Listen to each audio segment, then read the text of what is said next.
বাংলাদেশের ক্রিকেটে লিটন দাসের অধিনায়কত্ব নতুন দিগন্তের সূচনা করেছে।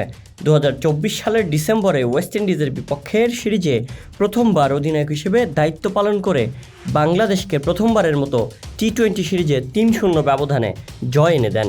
এই সাফল্যের পর বাংলাদেশ ক্রিকেট বোর্ড বিসিবি তাকে পূর্ণকালীন অধিনায়ক হিসেবে দায়িত্ব দেওয়ার জন্য আগ্রহ প্রকাশ করে।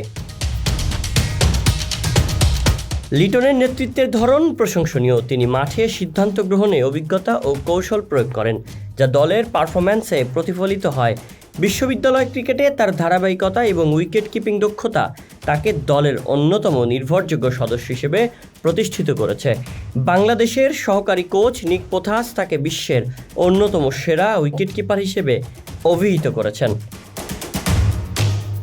2024 সালের বাংলাদেশ প্রিমিয়ার লিগ বিপিএলে কুমিল্লা ভিক্টোরিয়ান্সের অধিনায়ক হিসেবে লিটন দলকে ফাইনালে নিয়ে যান।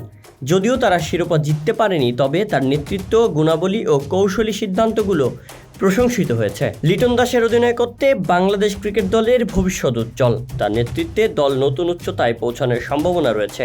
তিনি মাঠে ও মাঠের বাইরে দলের জন্য অনুপ্রেরণার উৎস। Shayan Sabbir, BD archive.